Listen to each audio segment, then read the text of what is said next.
What up, WrestleFlow fans? It's your boy, WrestleFlow. How's it going, guys? I told you I'll be back with another video, and I am.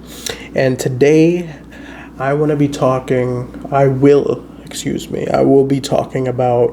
why AEW seems to be as if it's in trouble now. And it has been for a couple of weeks, and that's how long I've been, starting to know. That's how long I've started to notice it. And, I was one of those advocates that really started pushing for AEW and with all of that stuff. But, now it seems like the hype has died. Maybe I'm wrong. Maybe it's just me as a viewer. They have great wrestling, but they have a huge lack of storyline, which I feel is very necessary. And it's one of those important things that you need that I guess for a wrestling fan, it drives me in as a wrestling fan to have like a good storyline. And obviously that's what, the other big company is lacking. And, that's what we were sick of. And that's why we were advocating for AEW, right?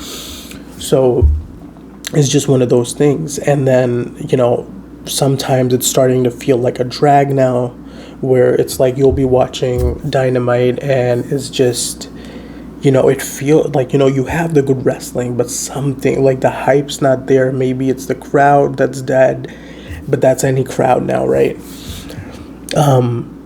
Also feels like there's a lack of stars, in my opinion, but you gotta give them leeway for that because it's a new company. Obviously they're gonna be building stars from a year past to, it's not even been a year yet in terms of Dynamite, and the whatever star they've built came from like another entity, or was a star already. So it's just one of those things where I feel the need that they need to work on that a little bit. And it's just, I think that's just more of a time thing than anything. I'm just being impatient with it. I feel like if they don't rapidly do something like a controversial storyline or something,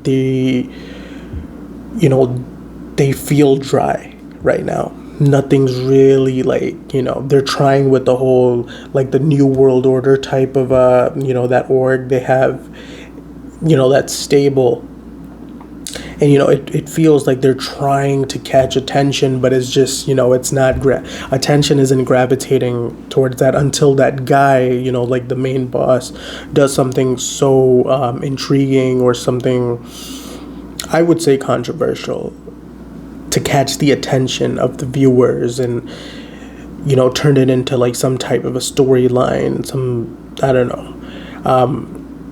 It feels like the Attitude Era, but at the same time maybe it's because I'm grown up now or something.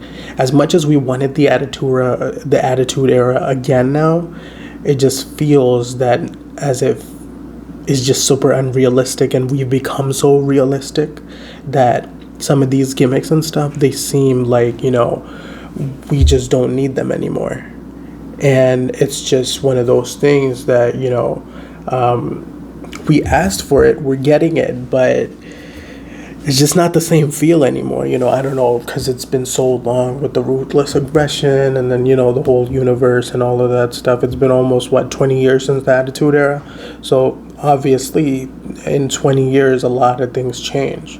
So, and then another thing that's been, catching my attention is that it's starting to feel like Jericho is carrying the company, which obviously I know many people are gonna, obviously not agree with this, but this is what I feel, that it's just Jericho's the top guy, and, obviously he is, no doubt, no discredit to Jericho, but it just feels as if he's the only thing that's going for the company right now.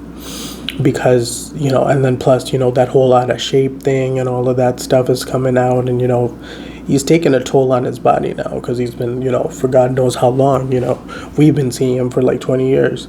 So, it's just one of those things where I feel like they need to figure it out, who they will who's going to be the successor of Jericho, if you will.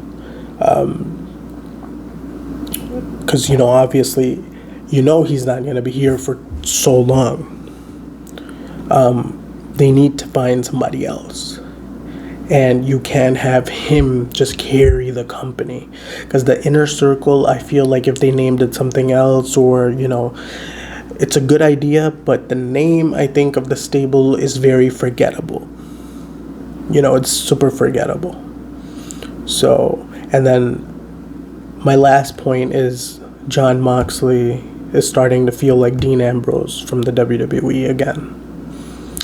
It's just my opinion. But it just feels as if it's the same thing. He's like dried out again. Doesn't have like a direct direction. It's just stale for some reason. And I don't understand why. I was one of the biggest people who was excited and lost my shit. You could watch my other old videos of when he came into the company. And, it was like, holy crap. But that holy crap moment has died for some reason.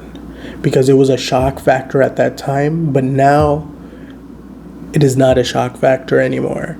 And that's, I think, hurting his character. He needs to, and then, that just kind of brings you around about the lack of stars that they have. And nothing, it's starting to feel a little more unrealistic than real. Which, obviously you gotta be a little creative and unrealistic, but at the same time you gotta still, I guess, be believable to some point, so it draws the viewer in. So that's my take on it. So let me know, please like, share, comment, subscribe, and thank you guys so much for all your support. WrestleFlow fans, I'm out.